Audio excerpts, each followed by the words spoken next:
Hello, everybody. So, I recently had a client inquire about purchasing a franchise model. And so I thought I'd discuss that for a minute because, of course, once again, referencing the E-Myth, this is such a valid perspective through which to view your developing business if it's not a franchise. And also, of course, as it is. So there are three basic elements to the franchise model. And one is what do they call it? The business format franchise. So that's the arrangement that you would have with the franchisor. That's really the core elements of the contract. It's the meat on the plate. You really want to investigate that and ensure that, because they vary. Franchise models vary dramatically.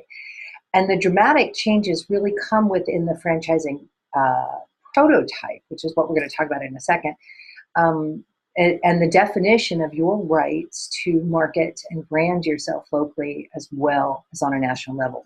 Because, of course, the idea of a franchise is that they want you to maintain their appeal, their branding, and their namesake and national reputation that they already have.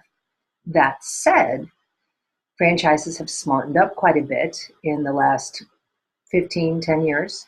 And normally now when they're designed with that layer of care, but then they also give you a wide variety of choices about how you could personally brand and locally brand, because they understand that different regions of the country respond to different things, and that different societal factors, rural, urban, whatever, can affect how people show up in response to how you market. Some people are going to be more interested in social, if they're younger, blah, blah, blah. So those rights and choices now vary a lot depending on the franchise you buy into. So when you are looking at your contract work, really drill in on that business format franchise area. And that's where it will speak to your rights when it comes to individualizing your marketing. Okay. Then there's the franchise prototype. And this is the piece I love, right? Because this is where I want you as a business owner to think every time you're looking at your systems, at your structure, at your whatever, that's it, right? Your systems and your structure in any department, any area you have, to ensure that you are making it replicable and easily repeatable, right? Which requires documentation and a simplicity of structure. And simplicity in your ability to communicate it well. So that the documentation that supports it, whatever it may be, in this day and age, it can be a darn little video, right? But that it's accessible to everyone who needs to know that how. And then there's the franchise prototype standard. And that is when you've taken that prototype and now you've thoroughly documented it so that you can hand over whatever documentation that might be. And again, it could be electronic on a flip drive. I was going to grab a flip drive for you, but I'm not going to dig around. But you can hand them something and you can walk away. And in theory, without you, they can absolutely replicate the amazing and wonderful successes that you have had.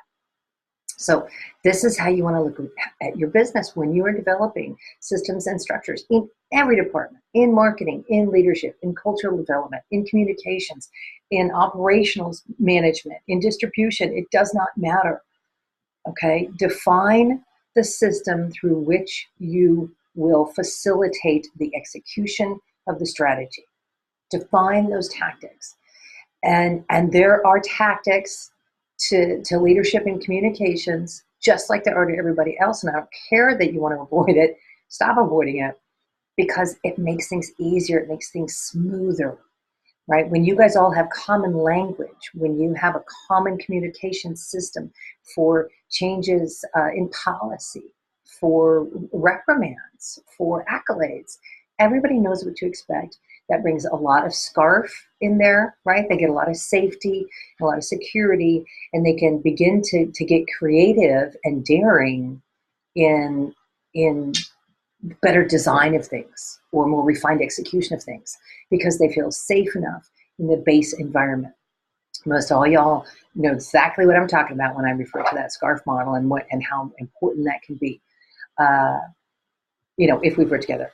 Also, some of you out there might be able to relate it to Tony Robbins. What is it? Six human needs, six basic human needs, right?